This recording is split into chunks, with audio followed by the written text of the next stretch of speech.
একটি ক্ষেপণাস্ত্র মুহূর্তেই ধ্বংসস্তূপে পরিণত হলো একটি বাড়ি। ধ্বংসস্তূপের নিচে চাপা পড়ল একটি পরিবার। প্রাণ হারালেন বাবা, মা আর মাত্র 2 বছরের একটি শিশু। আহত আরও 2 শিশু। এই ঘটনার পরই ক্ষোভে ফেটে পড়েছে ইরান। আর সোজাসুজি যুক্তরাষ্ট্রকে উদ্দেশ্য করে উচ্চারিত হয়েছে কঠিন এক বার্তা। এই রক্তের হিসেব হবে, চরম মূল্য দিতে হবে। মধ্যপ্রাচ্যের উত্তেজনা নতুন এক মোড়ে পৌঁছেছে। ইরানের দক্ষিণাঞ্চলের কৌশলগতভাবে গুরুত্বপূর্ণ কেশম দ্বীপে বেসামরিক আবাসিক এলাকায় ক্ষেপণাস্ত্র হামলার অভিযোগের পর যুক্তরাষ্ট্রের বিরুদ্ধে তীব্র প্রতিক্রিয়া জানিয়েছেন ইরানের পার্লামেন্ট স্পিকার মোহাম্মদ বাঘের গালিবাফ।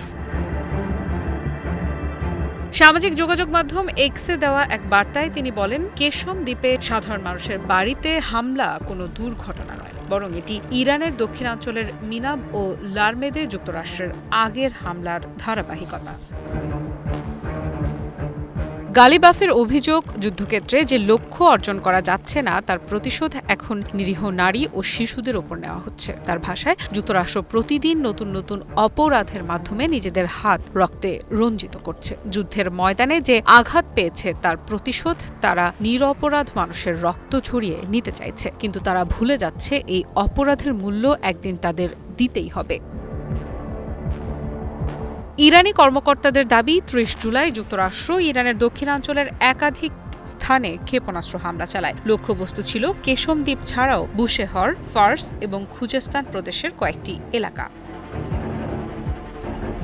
তবে সবচেয়ে ভয়াবহ দৃশ্য দেখা যায় কেশম দ্বীপের চাহতাঙ্গু এলাকায়। স্থানীয় সূত্রের তথ্য অনুযায়ী একটি আবাসিক বাড়িতে ক্ষেপণাস্ত্র আঘাত হানলে একই পরিবারের 3 জন নিহত হন। নিহতদের মধ্যে ছিলেন বাবা, মা এবং 2 বছর বয়সী একটি শিশু। এছাড়া 7 ও 9 বছর বয়সী আরও 2 শিশু আহত হয়ে হাসপাতালে চিকিৎসাধীন রয়েছে। এই ঘটনার পর পুরো ইরানে ক্ষোভ আরও তীব্র হয়েছে। রাজনৈতিক নেতারা বলছেন, বেসামরিক মানুষের উপর হামলা আন্তর্জাতিক মানবিক আইনের সুস্পষ্ট লঙ্ঘন। একই সঙ্গে তারা আন্তর্জাতিক সম্প্রদায়ের কাছে এই ঘটনার নিন্দা ও তদন্তের দাবি জানিয়েছেন। অন্যদিকে এই অভিযোগের বিষয়ে যুক্তরাষ্ট্রের পক্ষ থেকে এখনো পর্যন্ত কোনো আনুষ্ঠানিক প্রতিক্রিয়া জানানো হয়নি। ফলে হামলার উদ্দেশ্য এবং ওয়াশিংটনের অবস্থান এখনো স্পষ্ট নয়। নিজের ও পরিবারের নিরাপত্তায় সব সময়ই থাকুন আপোষহীন। নিরাপত্তায় আপোষ নয়, ঘরে রাখুন RFL ladder.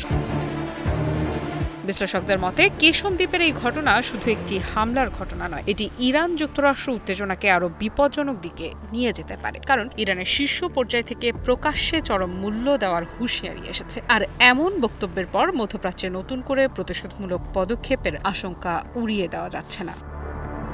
Afrida Ifra, news 24।